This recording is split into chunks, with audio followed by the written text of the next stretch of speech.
Darkness. Complete, total, ancient darkness. Not the darkness of a room with the lights off. This is something older, the darkness of a world that existed long before the first human eye ever opened. And then, a sound. Not thunder, not a storm. Something living, something vast, something moving. The ground itself begins to tremble beneath your feet. 1 million wildebeest, 200,000 zebra, 500,000 gazelle, all of them moving, together, in the dark.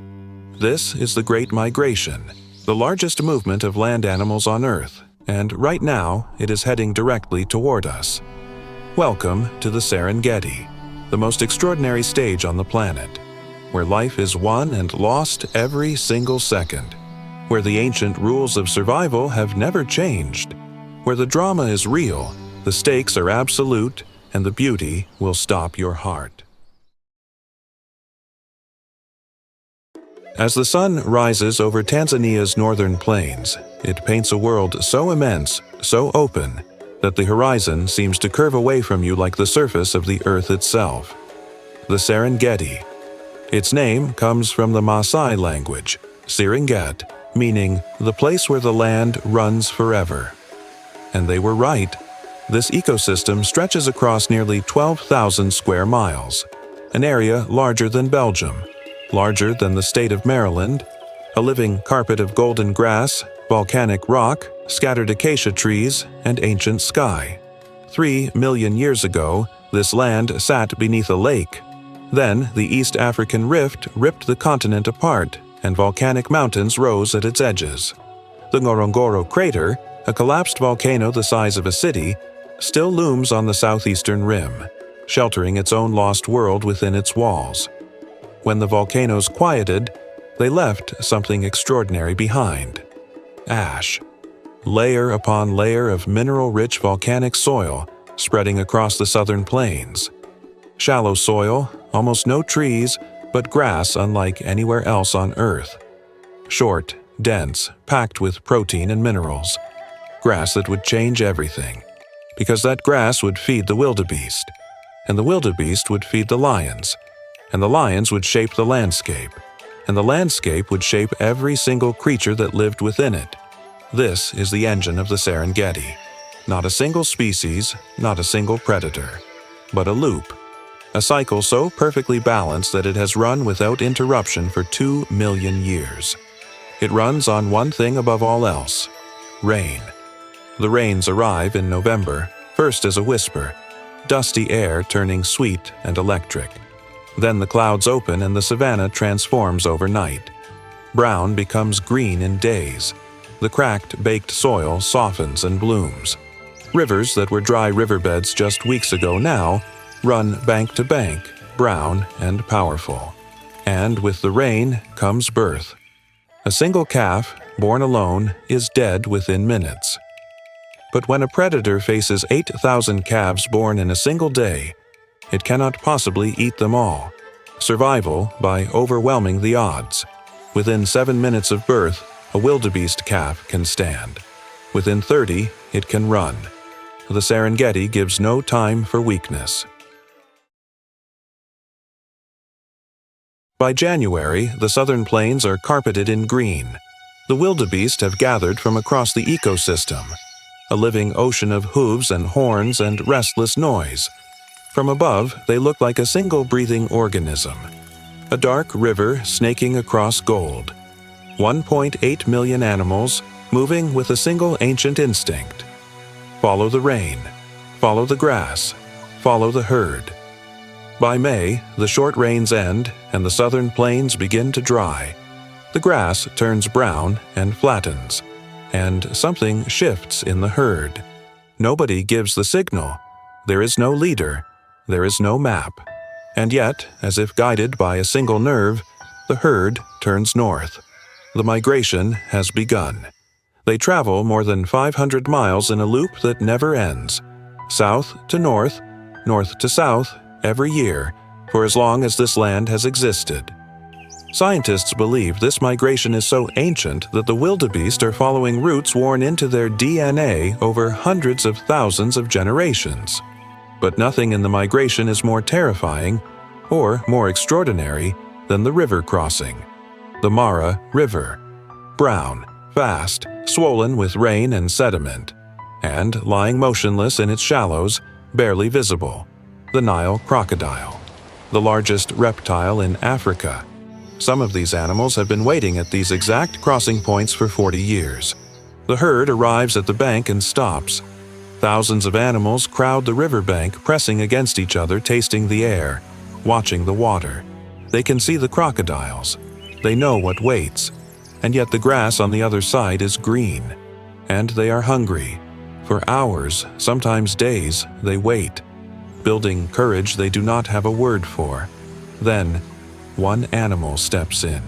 And then everything happens at once. The entire herd surges forward. The water explodes white. Crocodiles launch from the shallows, ancient, explosive, terrifyingly fast. Jaws close. Some animals go under, most don't. The herd pushes on. Thousand after thousand pouring into the water, churning it brown, scrambling up the far bank with exhausted legs and wide, rolling eyes, those that make it collapse on the grass, heaving. On a rocky outcrop rising from the grass, a lion watches the plain below with eyes the color of pale gold. Everything about her is stillness. She has not moved in 2 hours. She does not need to. The grass moves for her. Lions are the undisputed rulers of the Serengeti, not because they are the fastest or the strongest or the most dangerous, but because of something no other predator on these plains has mastered to this degree. A lion pride is not a family in the way we understand it. It is a military unit, a cooperative hunting collective, refined over millions of years into something extraordinarily effective. The females do most of the hunting, and they do it together. One lion drives the prey. Others circle wide, cutting off escape routes. A third lies in wait at the kill point. It is strategy. It is patience. It is intelligence applied to the oldest problem on Earth. How do you eat something bigger than yourself? The hunt happens in near silence. No roaring, no growling, just the whisper of grass and the careful placement of enormous paws on dry ground. The target, a wildebeest separated from the herd. It is grazing, head down, completely unaware. The lioness downwind moves to within 30 meters. 20, 10. She explodes forward, 0 to 50 kilometers per hour in 4 strides. The wildebeest bolts, but it is already too late. She reaches the hindquarters, drives it down, and closes her jaws over the muzzle. A suffocating grip that shuts out air. It is over in less than 3 minutes. The pride appears from the darkness. She has fed them all. But the lion's place in the Serengeti is not simply as a killer. It is as a regulator. Lions keep wildebeest herds moving. They prevent overgrazing. They cull the weak and the sick, making the herd faster and stronger. When lions disappear from an ecosystem, as has happened in reserves across Africa, the herbivore populations explode, the grass collapses, and the land erodes. The lion doesn't just live in the Serengeti, it maintains it. As dawn breaks, the male lion rises from the grass and opens his mouth. The roar rolls across the plain like a wave. It travels 5 miles in still air. And then he lies back down, and the Serengeti continues around him. Speed is a language the Serengeti speaks fluently, and nobody speaks it better than the cheetah. The fastest land animal on Earth doesn't creep and ambush. It watches. It waits for the right moment. Then it sprints. Acceleration from 0 to 112 kilometers per hour in 3 seconds. Faster than a Ferrari on an open road, the cheetah pays a brutal price for its speed. Its lightweight body, designed for pure velocity, leaves it vulnerable to every other predator on the plain. It cannot fight a lion. It cannot out-endure a hyena. It survives on intelligence, timing, and a body built for one perfect moment. And it raises its cubs alone, teaching them to hunt over 2 years of patient, dangerous lessons in a landscape that offers very little patience. In the shadows of an acacia tree, a spotted tail hangs motionless from a branch 12 feet above the ground. The leopard is the Serengeti's silent variable, utterly unpredictable, master of both ground and tree, comfortable in darkness and daylight. It hunts alone. It caches its kills 15 feet up in tree branches, out of reach of lions and hyenas, and returns night after night to feed in private. Of all the big cats in Africa, the leopard is the one that leaves no trace, no roar, no footprint you can follow. But across the open savanna, neither speed nor silence is the most effective hunting strategy. Endurance is. The African wild dog, also called the painted wolf, is the most successful large predator in Africa. It does not have the lion's power or the cheetah's speed. What it has is stamina, intelligence, and teamwork so refined it borders on the miraculous. A wild dog pack doesn't chase prey until it tires. It runs it down systematically, rotating pursuit dogs to maintain constant pressure until the prey simply cannot continue. Some chases cover 10 kilometers. The dogs barely break a sweat. Before the hunt, they nuzzle and lick each other's faces in a ritual that looks remarkably like encouragement. And when they return with food, they regurgitate portions for pack members who couldn't join the hunt. No dog goes hungry. Every member counts. They are the democracy of the savannah, and they are disappearing. Fewer than 6,000 wild dogs remain in all of Africa. Disease, habitat loss, and conflict with human settlements have pushed them to the edge. In the Serengeti, their survival hangs on the survival of the ecosystem itself. As darkness falls, the Serengeti hands control to a creature that has dominated Africa's nights for millions of years: the spotted hyena, the animal that carries more mythology and misunderstanding than perhaps any other creature on the continent. Hyenas are not scavengers that occasionally kill. They are elite predators that occasionally scavenge. Studies show that in the Serengeti, hyenas kill up to 95% of what they eat. Their jaws produce a crushing force of 1,000 pounds per square inch, powerful enough to crush bones that no other predator can access. They are the great recyclers of the savannah. Nothing is left when a hyena clan finishes a meal. Not bone, not hide, not hoof. Their society is matriarchal. Every female outranks every male. The clan is led by a dominant female, and her daughters inherit her position. It is one of the most sophisticated social structures in the animal kingdom. But the Serengeti is not only a story of giants. Beneath the hooves and the roars and the thunder of the migration, a smaller world operates with equal drama and equal stakes. The termite mound rises 6 feet from the baked earth, a cathedral of compressed soil, perfectly ventilated, perfectly temperature-controlled, housing a colony of 3 million individuals. Termites are the great engineers of the savannah. Their mounds aerate the soil, cycle nutrients, and provide shelter for lizards, mongooses, warthogs, and dozens of other species long after the colony has moved on. Without termites, the Serengeti soil would lock tight and dead. They are invisible architects of everything above them. On the ground, a dung beetle navigates by the Milky Way. This is not a metaphor. The dung beetle is one of the only insects on Earth proven to use stars for navigation, rolling its ball of dung in a perfectly straight line under the night sky, guided by the arc of the galaxy overhead. It collects and buries dung, breaking it down into nutrients that the soil absorbs. In the Serengeti, where 1 million wildebeest produce more than 40,000 tons of dung each year, this service is not incidental. It is essential. Above the termite mounds, a single acacia tree holds what looks like 100 small explosions of grass and straw. Weaver bird nests, dozens of them, swaying in the afternoon heat. The male weaver bird builds his nest first, then invites the female to inspect it. If she is unimpressed, she destroys it. He starts again. He may build and rebuild 15 times before she accepts his work. It is quality control refined by 10 million years of evolution. The nests are engineering marvels, waterproof entrance tunnels pointing downward to block snakes, woven from strips of grass with precision that rivals human basketry. At the edge of the woodland, where the grassland gives way to the deeper shade of umbrella acacias and sausage trees, a shape that is not a shape moves through the trees. No, several shapes, and a sound, a deep, felt more than heard rumble that passes through the ground and up through your feet and into your chest.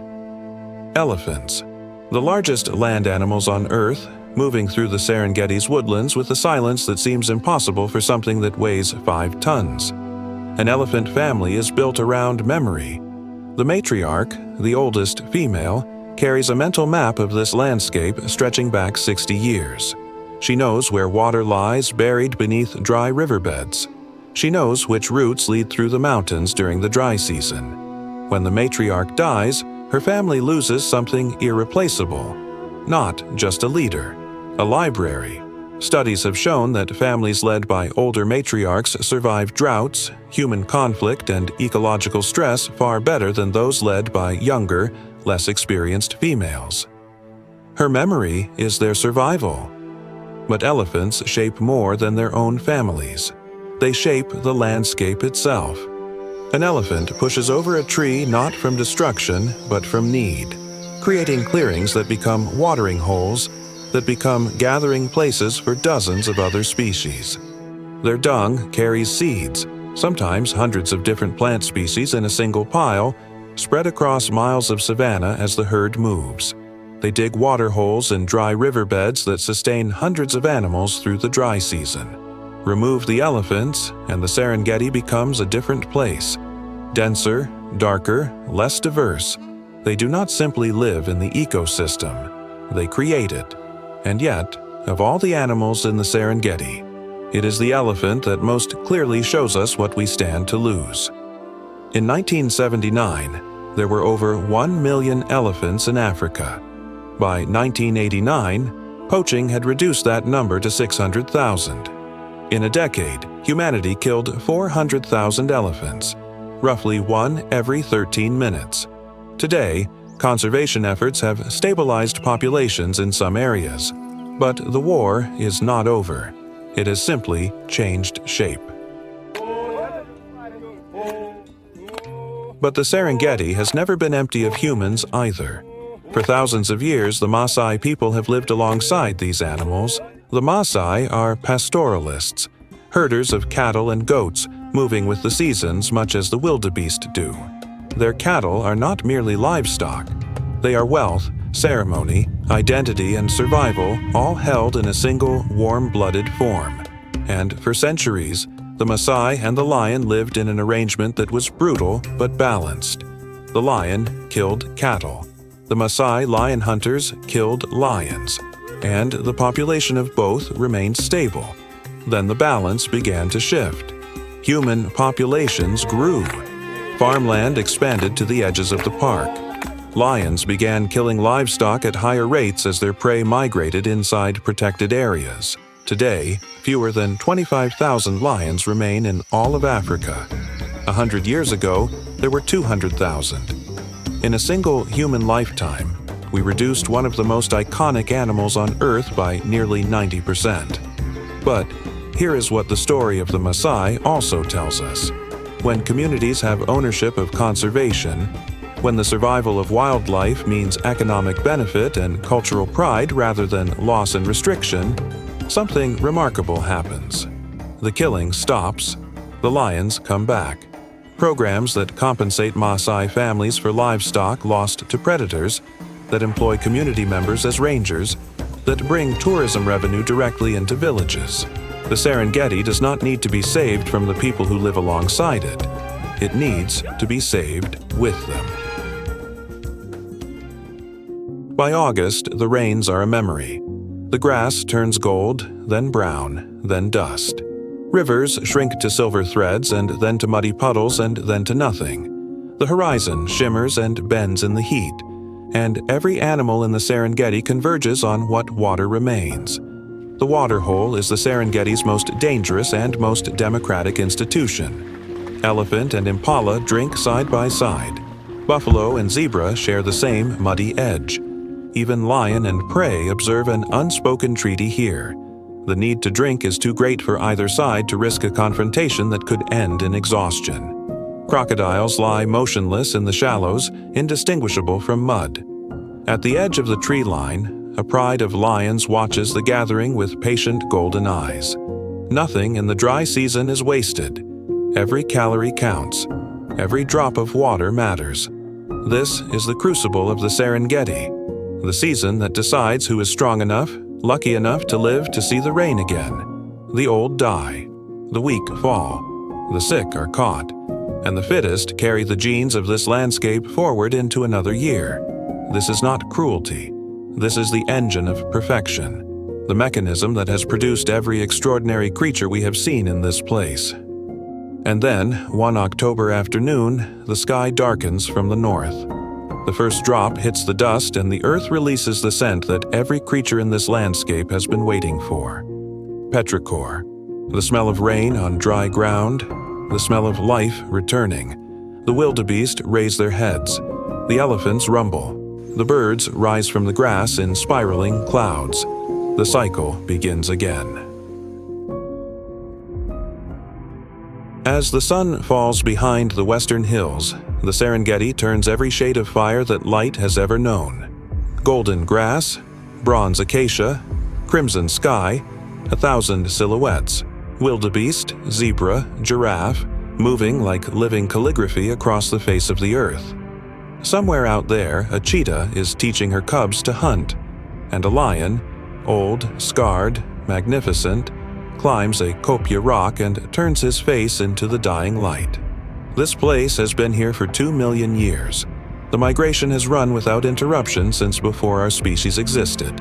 The lion and the grass and the rain and the wildebeest have been in conversation since before we had language to describe it. What we call the Serengeti, the Maasai call Serengeti, the land that runs forever. What scientists call one of the last great intact ecosystems on Earth. What it actually is a reminder that when we leave room for wildness, when we resist the temptation to tame every last corner of the world, nature builds something beyond our imagination. It builds this.